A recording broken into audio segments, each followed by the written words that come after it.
আপনাদের আসনে কুমিল্লা ৬ আসনে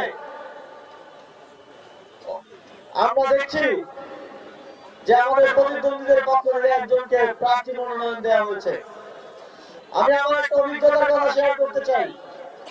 আমি যখন স্থানীয় সরকার মন্ত্রণালয়ের দায়িত্ব পালন করছিলাম, কুমিল্লা সিটি কর্পোরেশনের নগর ভবন নির্মাণের জন্য একটি বরাদ্দ দেওয়া হয়েছিল।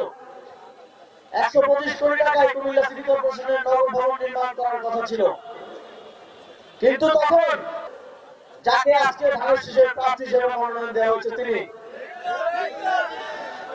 তিনি তখনকার সিটি কর্পোরেশনের যিনি প্রশাসক, তাকে গিয়ে বলেছেন যে সিটি কর্পোরেশনের নগর ভবন নাকি তার বাড়ির সামনে করতে হবে।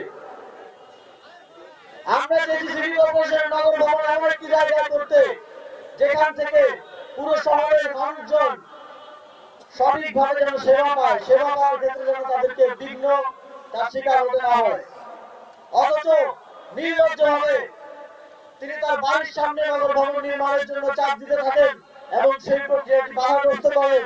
ফলে এখনো নগর ভবন নির্মাণের কার্যক্রম শুরু করা সম্ভব হয়নি। আপনারা কি এমন কাউকে নির্বাচিত করবেন যিনি আপনাদেরকে সেবা দেওয়ার পরিবর্তে আপনাদের সেবা বিঘ্নিত করার চেষ্টা করে, যিনি আপনাদের বরাদ্দ এনে দেওয়ার পরিবর্তে যে বরাদ্দ দেওয়া হয়েছে সেটা বাস্তবায়নে বিঘ্ন সৃষ্টি করে? আমরা বিশ্বাস করি কুমিল্লার মানুষ এমন কাউকে নির্বাচিত করবে না। 11 দলের পক্ষ থেকে কুমিল্লা ৬ আসনে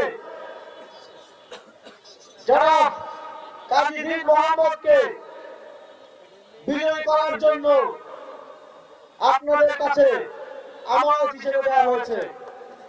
আমরা বিশ্বাস করি এবারের নির্বাচনে আপনারা তাকে বিপুল ভোটে তার জয় নিশ্চিত করবেন। কুমিল্লায় 11 দলের সকল দলের নেতাকর্মী তাদের সর্বোচ্চটা দিয়ে কাজী দীন মোহাম্মদ ভাইকে নির্বাচিত করার জন্য, দাঁড়িপাল্লাকে নির্বাচিত করার জন্য কাজ করে যাবেন। যদি কুমিল্লা ৬ আসনে এবং সারা দেশে 11 দলীয় ঐক্য জোট নির্বাচিত হয়, যদি আমরা সরকার গঠন করতে সক্ষম হই, তাহলে আমরা কুমিল্লা বিভাগ প্রথম 1 মাসের মধ্যেই বাস্তবায়ন করব। যদি আমরা নির্বাচিত হই, বিগত সময়ে বিভিন্নভাবে কুমিল্লাকে যে বঞ্চিত করা হয়েছে সেই বঞ্চনার ইতি বাস্তবায়িত হবে।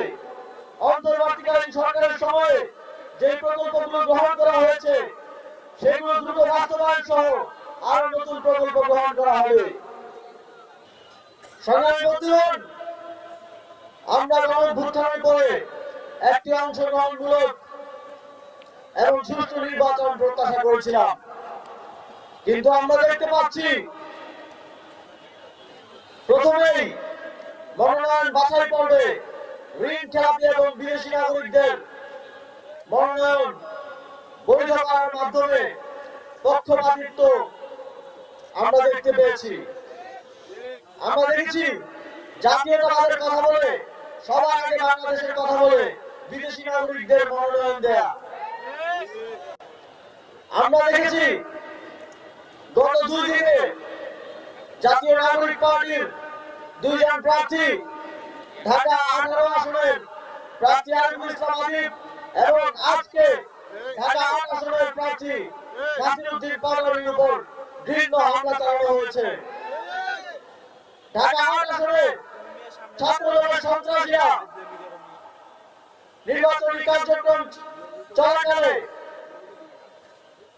11 দলীয় জোটের প্রার্থী নাসিরউদ্দিন পাটোয়ারি এবং উপস্থিত 11 দলীয় জোটের নেতাকর্মীদের উপরে নির্মম হামলা চালিয়ে তাদেরকে আহত করেছে।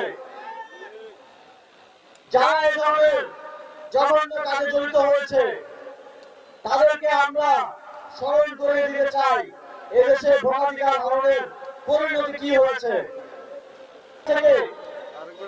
তাকে কর্মসংস্থান সৃষ্টির মাধ্যমে, তাকে উদ্যোক্তা হিসেবে গড়ে তোলার মাধ্যমে আত্মনির্ভরশীল এবং মর্যাদাবান হিসেবে গড়ে তোলা আজকে আমরা গুরুত্ব দিতে চাই।